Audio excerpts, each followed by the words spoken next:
ئێستا بە گوێرە راپۆرتەکانی دیلۆیت کە 42 داهاتی نەوت هەرێمی کوردستان دەگەڕێتەوە بۆ خەزانەی حکوومەت هەرێمی کوردستان کە 47 دۆلار و 4 سنت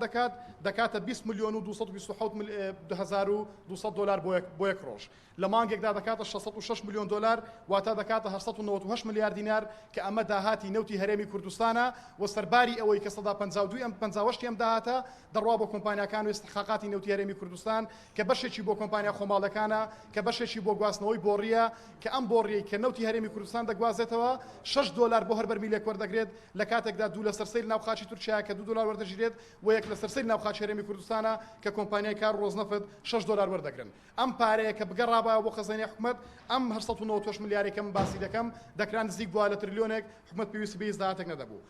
موچە خۆرانی هەرێمی کوردستان 900 ملیار دینارە ئێستا حکوومەت تەنها لە نەوت نزیکەی 900 ملیار دیناری دەست دەکەوێت هێشتا بیان و پاساوی هەیە بۆی موچە دابش نەکات سەرباری ئەمانە داهاتی خاڵە سنوورەکان نزیک بۆتەوە لە 300 ملیار دینار لێرە و لەوێ گوێمان لێ دەبێت کە پارێزگای سلێمانی داهات ناژێڕێتەوە ئەمە یەکێکە لەو دیاردانەی کە کێشەیەکی گەورەی لە هەرێمی کوردستان مەسەلەی داهاتە کە داهات لە تەواوی خاڵە سنوورەکان مەشاکیلی گەورەی لەسەرە هەم لە برایم خەلیلەوە تا دەگاتە باشماق ئەم کێشەیە پێویستە ئێمە یاداشمان داوە بە سەرۆکایەتی پەرلەمان پێویستە زوو بە زوو چارەسەر بکرێت بەڵام باسکردن لە داهاتی ناوخۆ بەتەنیا تەنها دیزە بە دەرخۆنەکردنە و پشتگوێخستنی مەلەفی نەوتی ئەمە پاساوێکی حاشا هەڵنەگرە بۆ پەردەپۆشکردنی گەندەڵی و دزی لە مەلەفی نەوتی لە هەرێمی کوردستاندا تەواوی ئیدارەدانی مەلەفی نەوتی هەرێمی کوردستان فەشەلی هێناوە سەرکەوتوو نەبووە ئەمە بۆتەوە کار بۆی کەوای بەسەر بێت